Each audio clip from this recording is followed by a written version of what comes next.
है स्नान कराने के लिए। तो आप चित्तौड़गढ़ वाले बहुत भाग्यशाली है कि ज्ञान रूपी गंगा आपके घर तक चल कर के आई है आपको ज्ञान स्नान कराने के लिए। उस गंगा में स्नान करने से बाहर के मैल मिटते हैं, पर ज्ञान गंगा में स्नान करने से मन का मैल मिटता है। आज तक गाते थे मेरी चादर ओढ़कर मैं द्वार तुम्हारे आई, लेकिन पता नहीं था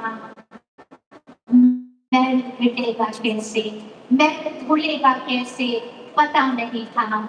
आज भगवान के ज्ञान ने ये अनुभव कराया कि जब तक ज्ञान गंगा में डुबकी नहीं लगाएंगे तब तक ये मन का मैल धुलने वाला नहीं। इसलिए आप देखिए, आज हमारी सरकारें काला धन की बात करती है और पूरा सरकारी तंत्र इस चीज में लगा हुआ है कि काला धन कैसे फिर से हमारे देश में वापस आए। जो लोगों ने बाहर विदेशों के अकाउंट में जमा करा के रखा हुआ है, कई बार आंकड़े आते हैं इस बैंक में इतना करोड़ों रुपए पड़ा हुआ है हमारे देश के लोगों का। पर भगवान की कथा, भगवान का ज्ञान हमारे काले मन को साफ करती है। जिस दिन काला मन साफ हो गया उस दिन संपूर्ण जीवन ही बदल जाएगा। इसलिए हम सब भगवान के ज्ञान से जुड़े रहे। ये भगवान की हम आत्माओं के प्रति आज्ञा है। तत्पश्चात हम ये जानते हैं कि एक बार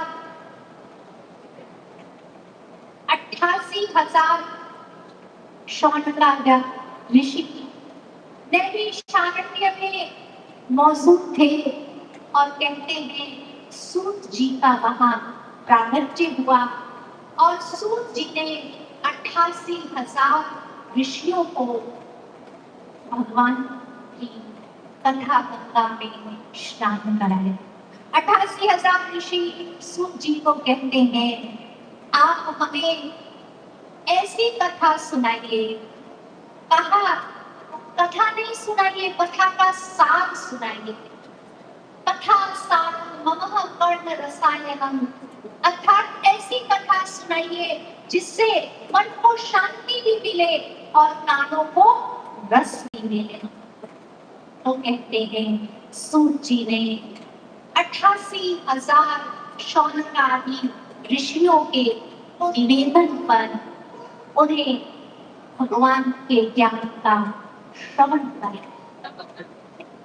सूत जी कौन है? तो कहते हैं सूत जी वो है जिनका ज्ञान, जिनके जीवन में त्याग और वैराग्य पराकाष्ठा पर है। अर्थात इस दृष्टांत के माध्यम से हमें एक और प्रेरणा मिलती है। यद्यपि सूत जी कोई ऊंची जाति के नहीं है, लेकिन उनका ज्ञान बहुत ऊंचा है। उनका ज्ञान का जो तेज है वो सूर्य के समान है। इसलिए 88,000 ऋषि नीचे बैठ करके कथा सुन रहे हैं और सूत जी आसन पर बैठ करके कथा सुना रहे हैं। कहने का तात्पर्य है कि ये जरूरी नहीं है कि ज्ञान सुनाने वाला ऊंची जाति का। जरूरत ये है कि ज्ञान सुनाने वाला ऊंचे संकल्पों से, ऊंची धारणाओं